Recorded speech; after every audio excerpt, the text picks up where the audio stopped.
What are some advantages and disadvantages of having a publisher? Wow, okay.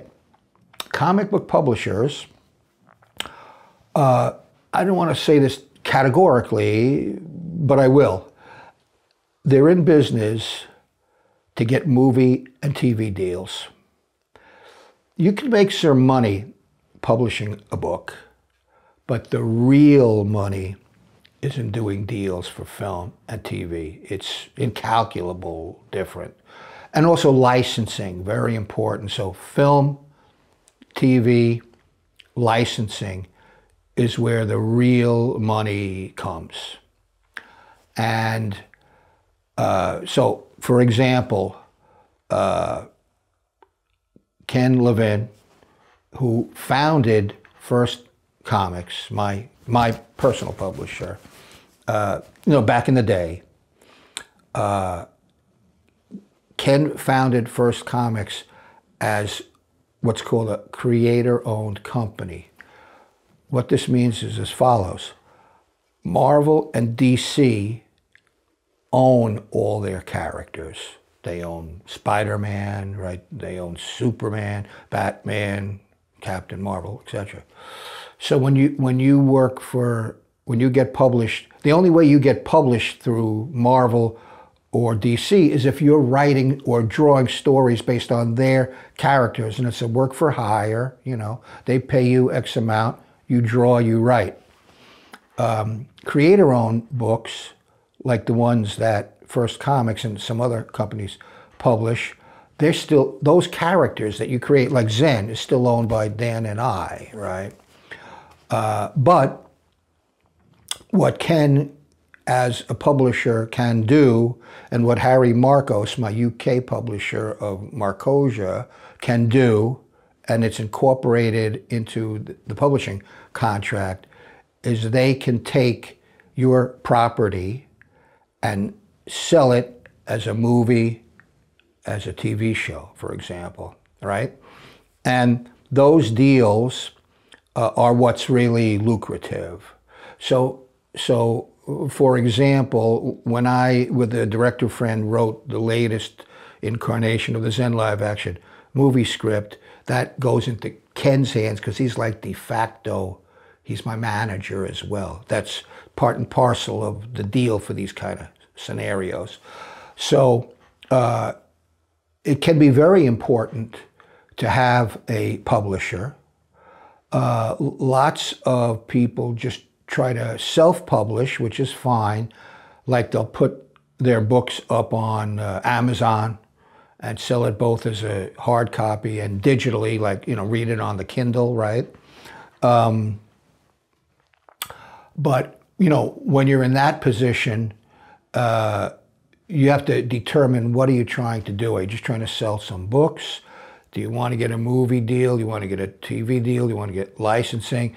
This is the maze you go through when Hollywood gets involved, right? So it's very advantageous to me, and to some of my clients. For example, I did a book, a horror story, for a client who's like a writer and a director named Philip Landa, okay? And the book, which Marcosia published, is called Shepherd. And based on that book, Phil got a movie deal, and it was shot. The movie, you can see it wherever it's posted on, it's called Shepherd, right? But that came about primarily as a result of there being a graphic novel, right? We've also done books, for example, Mark Roberts, he created the TV show Mike and Molly. I think Melissa McCarthy, that was her big starring vehicle. And before that, he was one of the head writers, if not the head writer, for years on one of my favorite sitcoms, 2.5 Men.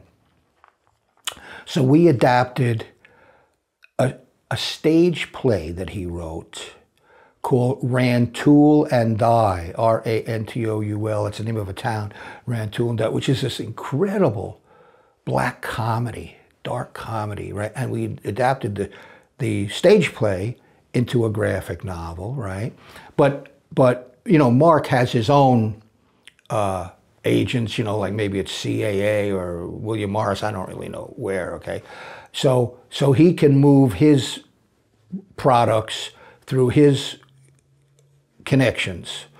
So whether you self-publish, in which case you're out there fending by yourself against the world, or you can get a publisher like First Comics or Marcosia or some of the others, like Image is a big one, and Dark Horse, okay? So if you get an established publisher, they can take your, and will take your product and attempt to sell it in these other media, okay? So these are the various ways one can go. Do you think so many young creators, though, they see all this IP out there, but they don't realize that the initial character, the initial story has to be special, has to be something that audiences will resonate with? That they just want to rush to the video game, the movie, the products? Yeah, and that'll get you nowhere fast, right? I mean, I'm sure there are the rare occasions where somebody comes up with an idea and they rush putting it together and it turns into a success. I'm unaware of them, but they probably exist, but probably in small number, right? You know, I think the key in wanting to produce your own comic or graphic novel, you have to have the passion for it. Like, I've been obsessed with comics since I was a kid. I don't even know why. It just happened, right? So if you're obsessed with comics and graphic novels and you have a story you want to tell, you'll get it done one way or another. You'll find an artist, or you'll find me, and you'll, one way or another, get it published, whether it's self-published or you'll pitch it to a publisher. There's no one set blueprint or pathway as to how to make this happen.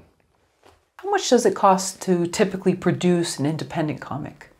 Well, here's what I can tell you.